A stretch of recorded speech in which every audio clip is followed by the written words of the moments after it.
Bike அவ்வளோ maintain பண்ணுவேன். But என்ன எதில் மிஸ்டேக் ஆகி அவளுக்கு இந்த பிரச்சனை வந்துச்சு அப்படின்றதான் தெரில. சொல்லிட்டாங்க மணி எவ்வளோ மணி காஸ்ட் ஆகும் அப்படின்னு கேட்டப்போ 19,000 சொல்லிட்டாங்க. இந்த மாதிரி செலவாகும் அப்படிலாம் நீங்கள் சொன்னீங்க சொன்ன. வணக்கம், நான் உங்கள் சக்தி. எல்லாரும் எப்படி இருக்கீங்க? நல்லா இருப்பீங்க நம்புகிறேன். கரெக்டாக. ஸோ இந்த வீடியோவில் நம்ம என்ன பார்க்க போகிறோம்னா, நம்ம ஜியாக்கு என்னடாண்டா ஆச்சு, லாஸ்ட்டாக வந்து ஷோரூமில் போட்டதோட அப்படியே கிடக்கே, என்னடா ஆச்சு அப்படின்னு உங்களுக்கு ஒரு கேள்வி இருக்கும். ஸோ கமெண்ட்லாம் பண்ணியிருந்தீங்க என்எஸ்க்கு என்ன ஆச்சு அப்படின்னு சொல்லிட்டு. ஸோ நான் அதை பற்றின எக்ஸ்ப்ளனேஷன் வீடியோ. ஸோ இன்றைக்கி நான் போய் ஷோரூமில் கேட்டப்போ என்ன சொன்னாங்க அப்படின்ற ஒரு வீடியோ தான். ஸோ அதுக்கு நம்ம சேனல் யாராவது புதுசாக வந்தீங்கன்னா மறக்காமல் சப்ஸ்கிரைப் பண்ணி பெல் ஐக்கானில் போட்டுக்கோங்க. ஸோ இப்போ டேரெக்டாக வீடியோக்குள்ளே போயிடலாம். ஸோ வாங்க.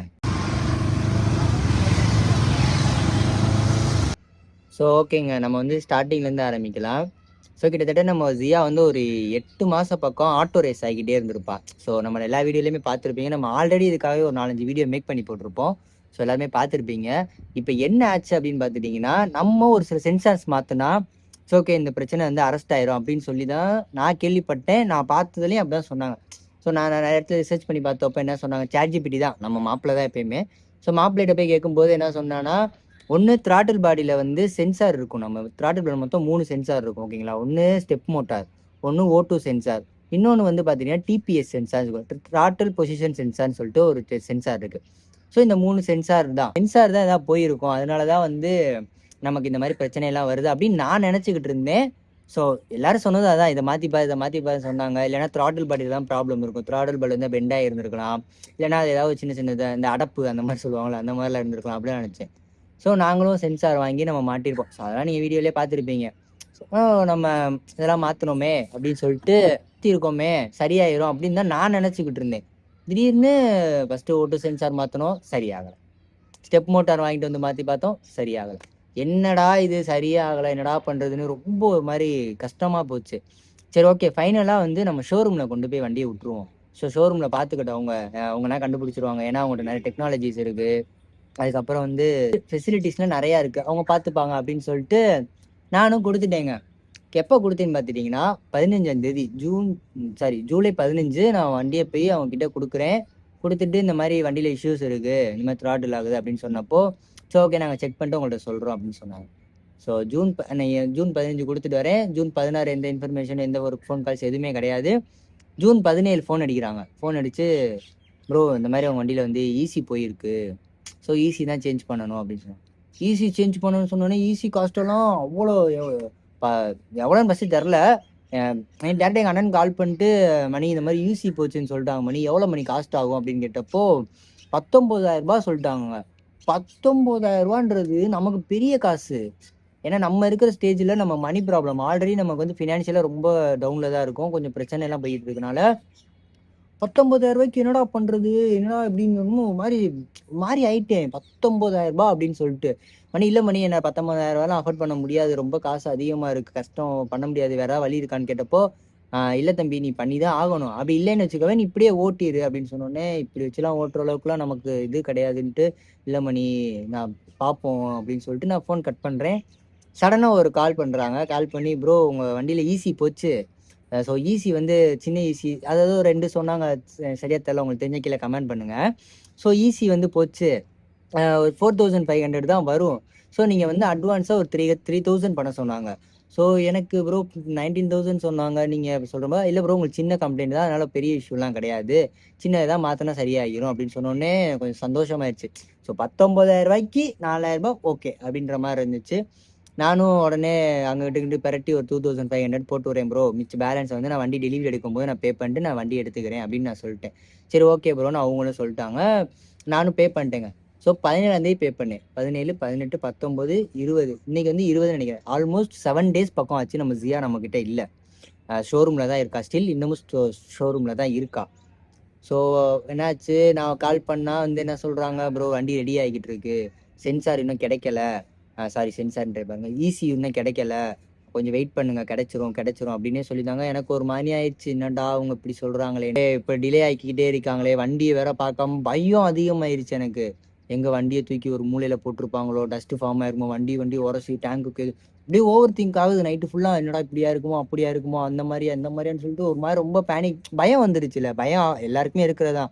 எனக்கு அந்த பயம் வந்துருச்சு. வண்டி வேலை பார்க்க மாட்டாங்களோ, அப்படியே போட்டுருவாங்களோ ஏன்னா அங்கே ஆல்ரெடி எக்கச்சக்க வண்டி இருந்துச்சு. நம்ம வீடியோலேயே பார்த்துருப்பீங்க லாஸ்ட் வீடியோவில். ஸோ லாஸ்ட் வீடியோ யாரும் பார்க்கலாம், இங்கே நைக்காவில் தரேன். சரி மறக்காம செக் பண்ணி பாருங்க. லாஸ்ட் வீடியோலேயே அவ்வளோ பைக்ஸ் இருந்துச்சு.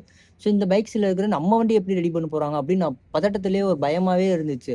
ஸோ அப்புறம் வந்து மனசு கேட்கல. அதனால் இன்றைக்கி நான் மார்னிங் போய் ஷோரூமில் போயிட்டு கேட்டேன். சார் இந்த மாதிரி நான் வந்து 15ஆந்தேதி பைக்கை விட்டேன். நீங்களே கால் பண்ணி இந்த மாதிரி ECU போச்சு தம்பி, ECU தான் மாற்றணும், அதுக்கு வந்து இந்த மாதிரி செலவாகும் அப்படிலாம் நீங்கள் சொன்னீங்க. உண்மையிலே அப்படிதாங்க சொன்னாங்க. 14,000 செலவாகும், 4,500 செலவாகும் அப்படின்னு சொன்னீங்க. நானும் 2,500 பே பண்ணிட்டேன். பட் இன்னும் எனக்கு வண்டி கிடைக்கல. இன்னைக்கு நாளைக்குன்றீங்க, ஏற்கனவே 7 நாள் ஆச்சு, என்னதான் பண்ணுறீங்க அப்படின்னு கேட்டப்போ, சரி தம்பி வெயிட் பண்ணுங்க, வண்டி நம்பர் சொல்லுங்க. நானும் மதியா நம்பரை சொன்னேன். போய் செக் பண்ணிட்டு, தம்பி சென்சார் ECU வந்து இன்னைக்கு தான் ஆர்டர் போட்டிருப்பாங்க, ஈவினிங்குள்ளே வந்துடும். ஈவினிங் வந்ததே நான் உங்களுக்கு வந்து நான் ரெடி பண்ணிட்டு நாளைக்கு கண்டிப்பாக உங்கள் வண்டியை நான் உங்கள்கிட்ட கொடுத்துட்றேன், எனக்கு ஒரு நாள் டைம் கொடுங்க அப்படின்னு கேட்டாங்க. நான் இருந்துட்டு இல்லை எனக்கு இன்றைக்கே வேணும், ஈவினிங்குள்ளே ஏதாவது ரெடி பண்ணி கொடுத்துருங்க, ஆல்ரெடி 7 நாள் ஆச்சு, என்னால் இருக்க முடியல அப்படின்லாம் சொன்னோடனே, எனக்கு புரியுது தம்பி, நீங்கள் சாட்டர்டே தான் பே பண்ணியிருக்கீங்க, நீங்கள் சாட்டர்டே பே பண்ணனால தான் இப்போ கொஞ்சம் டிலே இருக்குது, கோச்சிக்காதீங்க, உங்களுக்கு கண்டிப்பாக நாளைக்கு நாங்கள் பைக்கை கொடுத்துருவோம். ஸோ நீங்கள் எதுவும் ஒரி பண்ணாமல் நீங்கள் இப்போ வீட்டுக்கு போயிட்டு வாங்க, நாளைக்கு வாங்க கண்டிப்பாக வண்டி எடுத்துக்கலாம் அப்படின்னு சொல்லி அமுச்சு விட்ருக்காங்க. ஸோ கிட்டத்தட்ட ஒரு 7 நாள் ஜியாவை பார்க்காம ரொம்ப கஷ்டமா இருக்கு. டிரான்ஸ்போர்ட்டேட் அந்த பிரச்சனைலாம் கிடையாது, போக்குவரத்துக்கு அதுக்கெல்லாம் எனக்கு பிரச்சனை கிடையாது. அவ இல்லை அப்படின்றப்போ இந்த கையே இல்லாத மாதிரி இருக்குங்க. ரொம்ப ஒரு மாதிரி கஷ்டமா இருக்கு. காலையில எப்பயுமே எந்திரிச்சு மாடியிலேருந்து இறங்கணுன்னே இப்படி ஜியாவை பார்ப்பேன். அப்படியே நிப்பா, அப்படி பார்த்துட்டு ஜியா அப்படின்ட்டு உள்ளே போவேன். அப்புறம் கிளம்பிட்டு அப்படியே வந்து ஜியா தொடச்சிட்டு அப்படியே வெளியே போயிடுவேன். நைட்டு தூங்க போகும்போது ஜியாவை பார்த்து தடவிட்டு ஒரு மா கொடுத்துட்டு நான் அப்புறம் கிளம்பிடுவேன். இப்போ கிட்டத்தட்ட ஒரு 7 நாள் பைக் இல்லைன்றப்போ லைஃப்ல ஃபர்ஸ்ட் டைம் ஒரு 7 நாள் நான் பைக் இல்லாம நான் இங்க இருக்கேன்.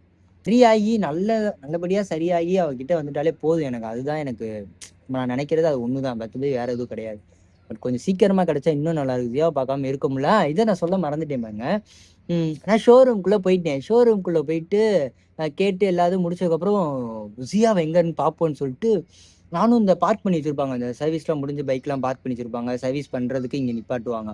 ஸோ நானும் இந்த சைடு தேடுறேன், அந்த சைடு தேடுறேன், பைக்கை காணும். எனக்கு ஒரு மாதிரி பதட்டம் ஆயிடுச்சு. ஐயோ ஜியாவை காணும், அவங்க தூக்கி மூலையில இருந்து போட்டு வச்சுட்டாங்களா, என்னடா ஏதுடான்ட்டு உள்ள போய் பார்த்தோன்னே சரி ஓகே பெட் ஷாப்குள்ள போய் பார்ப்போம் அப்படின்னு சொல்லிட்டு உள்ள போனா அப்படியே தேடுறேன், இங்கடா ஜியா எங்கேயாவது இருப்பியா அப்படின்னு திரும்பி பார்க்குறேன். நம்ம ஜியாவை ரேக்கில் ஏற்றி சீட்டெல்லாம் கலட்டி அப்படியே நிற்கிறா. பார்த்தோன்னே தான் பெருமூச்சே விட்டேன். அவ்வா நம்ம ஜியா வந்து ரெடி பண்ணிக்கிட்டு இருக்காங்க அப்படின்னு ஒரு இது வந்தோடனே மனசு சந்தோஷம் ஆயிடுச்சு.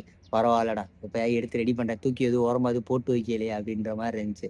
பார்த்தோன்னே ஒரு சிரிப்பை போட்டே மாப்பிள்ளையை பார்த்தேன். மாப்பிள்ளை வண்டி அங்கே தாண்டா நிற்கிது அப்படின்னு சொல்லிட்டு. ஸோ அவனும் போய் நான் பார்த்துட்டு கொஞ்சம் சீக்கிரமாக மட்டும் பைக்கை கொடுத்துருங்க, என்னால் இருக்க முடியலை, அவ்வளோதான் நான் அப்படி சொன்னோன்னே, சரி தம்பி நாங்கள் உங்களுக்கு கண்டிப்பாக நாளைக்கு கொடுத்துட்றோம் அப்படின்னு சொல்லியிருக்காங்க. ஸோ இப்போ ECUயோட காஸ்ட் எவ்வளோன்னு பார்த்தீங்கன்னா 4,500 சொல்லியிருக்காங்க. ஸோ எல்லா லேபர் சார்ஜ் எல்லாம் சேர்த்து தான் சொல்லியிருக்காங்க. ஸோ மாற்றினதுக்கப்புறம் நான் ஒரு வீடியோ மேக் பண்ணுறேன், அந்த வீடியோ செக் பண்ணி பாருங்கள். இந்த பைக்லெஸ் ஃபீலிங்ஸ் அப்படின்றத நான் ஃபீல் பண்ணியிருக்கேன். பட் ஆஃப்டர் பைக் வாங்கிக்கிட்டு அதை ஒரு ஷோரூமில் வந்து இத்தனை நாள் விட்டுட்டு இருக்கிற ஃபீலிங்ஸ் வந்து ரொம்ப கஷ்டமாக இருக்கும். வீடியோலேயே நீங்கள் நிறையா பார்த்துருப்பீங்க, நம்ம எந்த அளவுக்கு வந்து பைக்கை நம்ம ஜியா வந்து நான் எந்த அளவுக்கு நான் வந்து கொஞ்சுவேன், முத்தம் கொடுப்பேன், அவளை எந்த அளவுக்கு நான் பார்த்துப்பேன்றது நம்ம வீடியோ பார்க்குற எல்லாருக்குமே தெரிஞ்சிருக்கும். ஸோ அப்படி இருக்கப்போ அவளை விட்டுட்டு என்னால் இத்தனை நாள் இருக்கிறதே ஒரு பெரிய டாஸ்க்காக இருக்குது. நான் 2 நாள் 3 நாள் மேக்ஸிமம் 3 நாளுங்க, அதுவுமே ஊர் போயிருந்தப்ப குயில் கத்துது. ஸோ 3 நாள் தான் இருந்திருக்கேன். ஸோ இப்போ இப்படி இருக்கிறது கொஞ்சம் கஷ்டமாக தான் இருக்குது. பட் எனிவே அவள் நல்லாகி பழையபடி வீட்டுக்கு வந்துட்டானா, கோயிலுக்கு போய் அவளுக்கு ஒரு பூஜையை போட்டுட்டு அழகாக கத்துதுங்க.